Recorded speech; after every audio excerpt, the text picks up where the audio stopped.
The mainspring snapped with a sound like a gunshot, echoing violently against the stone walls of the workshop. It wasn't just a mechanical failure. It was a scream of metal that signaled the death of months of agonizing labor.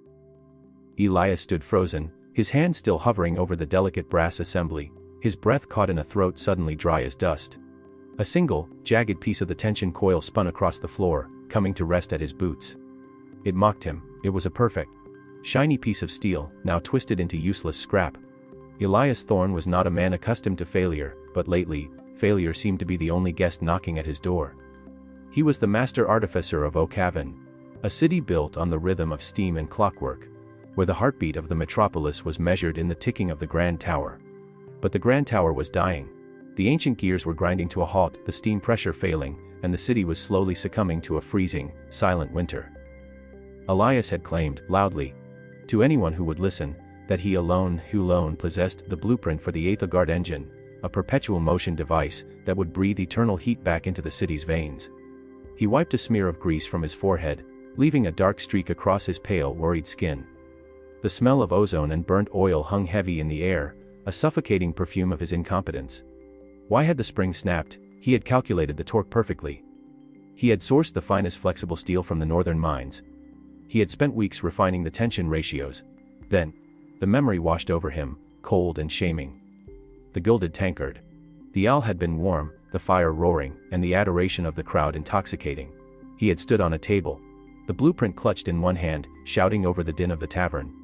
The secret, he had bellowed, his eyes wild with the premature high of victory, is in the tension. I don't use a standard coil. I've reversed the polarity of the magnetic dampeners. It cannot fail. He had seen the eyes of the people light up. He had felt the rush of their applause, the warmth of their belief. In that moment his brain had tricked him. By telling them exactly how he would do it, his mind had released the chemicals of success before he had actually achieved it. He had satisfied the hunger for validation, and in doing so he had starved the drive needed to execute the work. Worse, he remembered a figure in the back of the tavern. A man in a gray cloak, scribbling in a notebook. Silas Vane, the city's second-best artificer. The man who wanted Elias's title more than he wanted air to breathe. Elias looked down at the broken spring. He had reversed the polarity, just as he said he would. But in his arrogance, in his haste to prove his genius to a room full of drunks, he had missed a fracture in the steel housing. A fracture he might have seen if he had spent that evening inspecting his materials instead of basking in unearned glory. He slammed his fist onto the workbench, sending a jar of screws rattling. "Stupid," he hissed. "Silent, you need to be silent." But silence was a terrifying thing for Elias. Silence meant being alone with his doubts. Silence meant he had to face the possibility that he wasn't a genius, just a man with a heavy burden. He needed to start over. The city had 3 weeks before the Great Frost set in. If the Grand Tower stopped, the heating grid would fail, and Ovid become a tomb of ice. The pressure was a physical weight, pressing down on his shoulders, making his knees tremble. He swept the broken debris off his table. He pulled out a fresh sheet of drafting parchment. He would design a new mechanism. Something better. Something based on hydraulic pressure rather than spring tension. The idea bloomed in his mind, brilliant and complex. It was a masterpiece of engineering. He could see the valves, the pistons, the beautiful dance of pressurized water driving the massive cogs. Excitement, that dangerous drug, began to bubble in his chest again. He needed parts. He needed the glassblowers to create the pressure chambers. Elias grabbed his coat and rushed out into the foggy streets. The gas lamps were flickering, their light weak against the encroaching gloom. He hurried toward the quarter of artisans, his mind racing with the brilliance of his new plan. He arrived at the workshop of master glassblower Kyle. Kyle was an old friend, a man who could blow glass so thin it was invisible, yet strong enough to hold back the ocean. "Elias," Kyle greeted him, wiping soot from his hands. "You look manic. Is it done?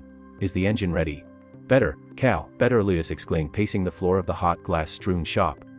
The spring design was flawed. Too brittle. But I've had a revelation. Hydraulics. We use the city's own underground aquifers. I need you to build me a compression chamber. But not just any chamber, it needs to be a double helix spiral. Cal's eyes widened. A double helix. That's incredibly difficult. But if it works, it will work, Elias insisted, his voice rising. I've already worked out the displacement physics in my head. It's gonna generate 3 times the torque of the spring system. We'll be heroes, Kale. The mayor is holding the Solstice Gala in 5 days. I plan to unveil the prototype there. Imagine the look on Silas Vane's face when I present the wrens on water and gravity. He spent the next hour outlining every nuance of the plan. He drew sketches in the suit on the floor. He pantomimed the motion of the pistons. By the time he left, he felt light as a feather. He thought though the machine was already built. He had shared the vision, and Cal's awe had fed him.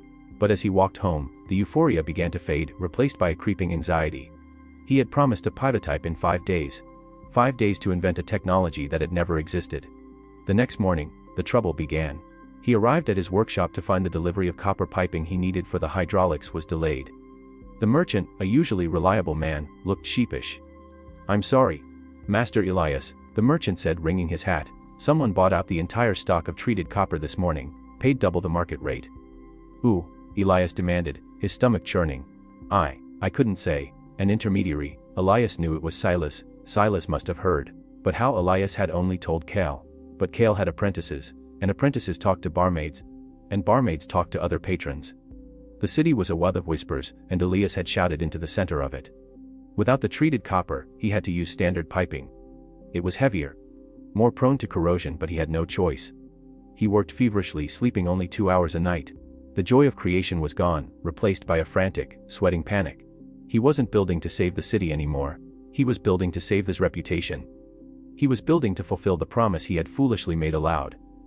Day 3 brought a new disaster. The local newspaper, the Tavern Gazette, ran a headline Master Artificer. Elias stared at the paper, his hands shaking. The article quoted Kyle. It quoted the merchant. It detailed the double helix design now. The entire city expected a miracle. The expectations were a heavy, suffocating blanket. Every time he looked at his half-finished machine, he didn't see a project, he saw the eyes of thousands of people waiting for him to fail. The stress began to affect his hands. His legendary steady grip developed a tremor. When he tried to calibrate the delicate intake valves, his hands slipped. A crucial seal was scratched. It was a microscopic error. But in high-pressure hydraulics, a scratch was a canyon. He didn't have time to cast a new valve. He had to patch it with sealant and prayer. "It will hold," he muttered to himself, trying to summon the confidence he had feigned in Cal's shop. "It has to hold." The day of the Solstice Gala arrived with a biting wind that rattled the windows of the Great Hall. The city's elite were gathered, the mayor, the guild masters, the wealthy merchants, and of course, Silas Vane. Silas stood near the front, wearing a velvet coat and a smile that looked like a jagged scar. Elias wheeled the Aethelgard engine onto the stage. It was a beautiful thing to look at, shining brass, twisting glass tubes, bubbling with colored water. But Elias felt sick. He knew the copper was inferior. He knew the valve was patched. He knew he hadn't tested it at full pressure, because he had spent all his time managing the publicity and sourcing replacement parts for the ones that had been bought out from under him. The mayor stepped forward. "Citizens, Master Elias claims he has solved the riddle of the Great Frost. He tells us this machine will warm our homes for 1,000 years. The crowd cheered. The sound washed over Elias, but it didn't feel like warmth this time, it felt like judgment. "Master Elias," the mayor gestured, "light the fire." Elias stepped up to the control lever. He looked at Silas. Silas winked. Elias gripped the cold metal. "Please," he begged the universe. "Just work." He pulled the lever. The machine groaned. The water surged through the glass helixes, a beautiful spiraling dance. The pistons began to pump. The large central cod turned, once, twice. The crowd gasped in wonder. "It works," someone shouted. "He's done it." Elias felt a surge of relief so profound he almost wept working. The pressure gauge climbed, it entered the green zone. And then he saw it. A tiny bead of water forming on the side of the intake valve. The scratched valve. The bead became a trickle. The trickle became a spray. The pressure gauge spiked into the red. The inferior copper piping groaned under the strain. "Wait," Elias whispered, reaching out. No. There was a sound like a thunderclap. The main copper line burst. Scalding hot water and steam exploded outward, blasting into the front row of the audience. The glass helix shattered, sending shards flying like diamond rain. The machine shuddered violently and collapsed in on itself, a heap of hissing, broken metal. Screams replaced the cheers. The mayor was soaked, his wig askew. People scrambled back, terrified. Elias stood amidst the wreckage, the steam curling around him like the ghosts of his dead dreams. He was unharmed physically, but inside, something had been incinerated. Silas Vane stepped forward, his voice calm, cutting through the panic. "A valiant attempt, Elias. But perhaps a bit premature. It seems you spent more steam talking about the engine than you put inside it." The laughter didn't start immediately. It started as a murmur, the diggle, a roar of mockery that filled the hall. Elias Thorne, the genius, the savior, was a fraud. He had promised the world, and he had delivered a bomb. He fled. He ran from the hall, out into the freezing night, the laughter chasing him down the cobblestone streets. He didn't stop running until he reached the edge of the city, where the old, abandoned lighthouse stood, a place of absolute isolation. He collapsed onto the cold floor of the derelict structure, shivering not from the cold, but from the total, crushing weight of his humiliation. He had lost everything. His reputation, his funding, his friends, and worst of all, his confidence.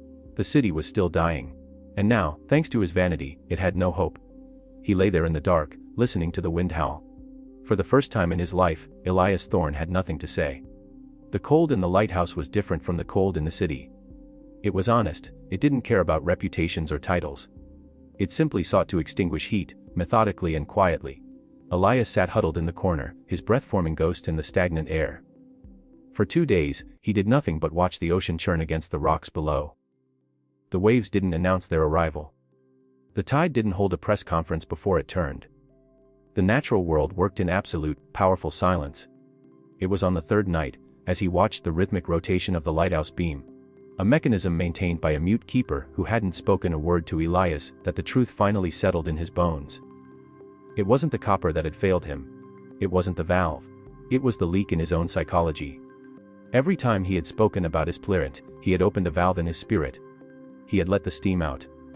The pressure required to push through the hard, grinding hours of creation had been vented in the warm, easy air of the tavern. He had traded the difficult satisfaction of done for the cheap, instant gratification of going to do. He stood up. His joints popped, stiff from the cold. He had no workshop. He had no allies. But for the first time in months, he had something better. He had a secret. Elias pulled his hood low over his face and walked back into a cabin. The city was grim. The great frost had arrived early. Icicles hung like daggers from the eaves of the houses, and the streets were empty save for the desperate few huddled around trash can fires. He passed the grand tower. It was groaning, the sound of metal screaming against metal. The old gears were seizing. He crept to the back alley of his boarded-up workshop. The landlord had locked it, seizing his assets. Elias didn't care about the assets. He shimmied up a drain pipe, squeezed through a broken skylight and dropped into the shadows of his former life. The space was ransacked.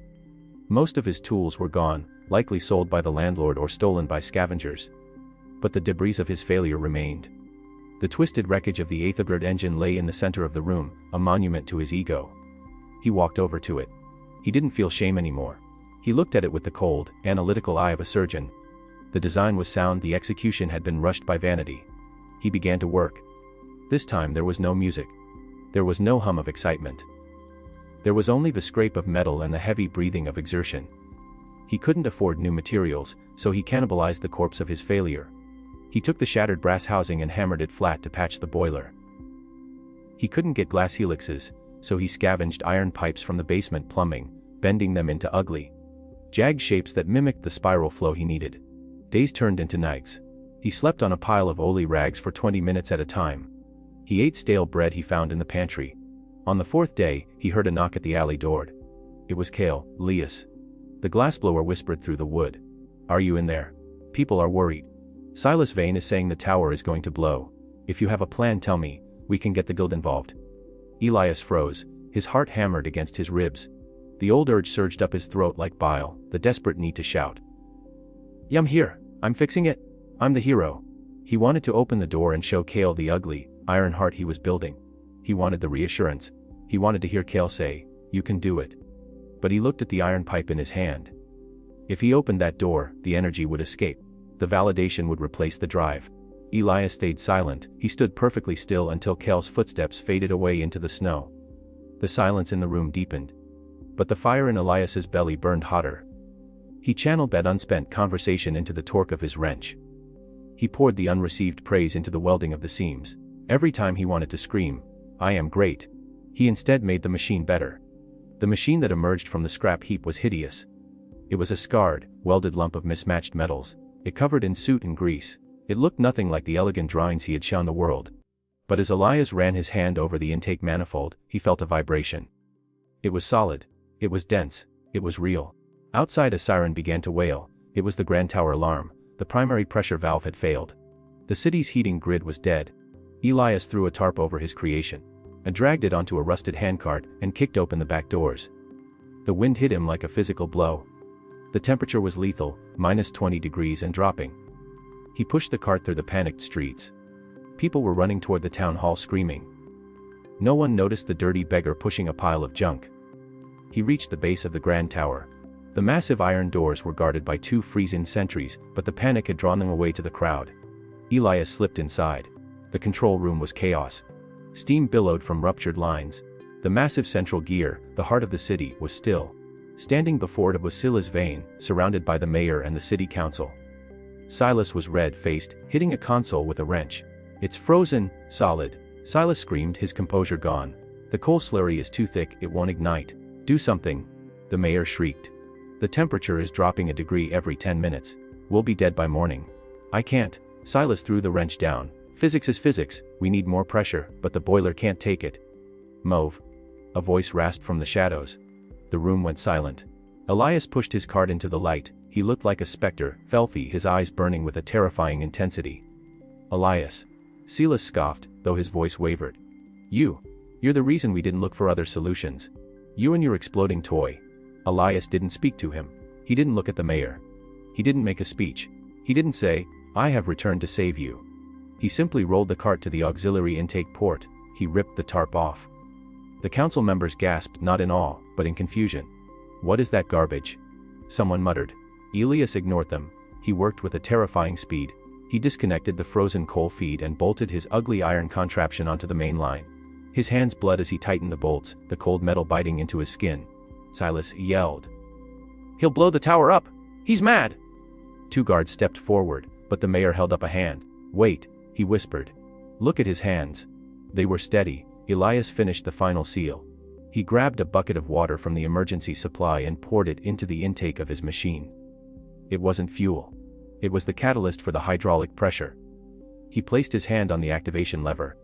He paused for 1 second. In that second he didn't think about the applause. He didn't think about the newspaper headlines.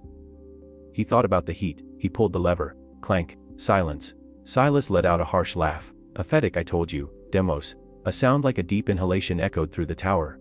The ugly iron lump shuddered. The water inside, pressurized by the double helix displacement, shot through the system with force 10 times greater than steam. The massive central gear of the grand tower twitched. Then it groaned. Then, with a roar that shook the floorboards, it turned. The friction ignited the heating elements. A blast of warm air erupted from the vents, blowing Silas's hat off his head. The pressure gauge on the wall shot from critical to optimal in seconds. The warmth flooded the room, instant and life-saving. The mayor fell to his knees weeping. "It works. By the gods. It works." The councilmen cheered. They rushed toward Elias, their hands outstretched, ready to hoist him onto their shoulders. "Savior. Master Artificer." But when they reached the auxiliary port, the space was empty. The ugly machine was humming away, pumping life back into Ocavan, doing its job perfectly.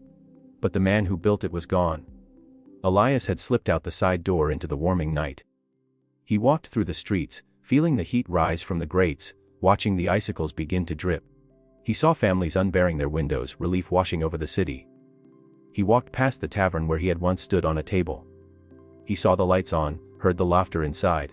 He had a sudden urge to go in, to tell them, "I was meted." He stopped. He looked at his scarred hands. He remembered the power of the silence in the lighthouse. He smiled, a small, private thing. Then he turned his collar up and walked toward the edge of town. There were other cities, other broken machines, other problems that needed solving. He realized now that the reward wasn't the noise the crowd made. The reward was the work itself. And the work was loudest when the worker was silent. The world is full of people who talk about what they are going to do. Be the one who disappears and gets it done. If this story touched your heart, subscribe to Daily Motivation Tales for more tales that ignite the fire within.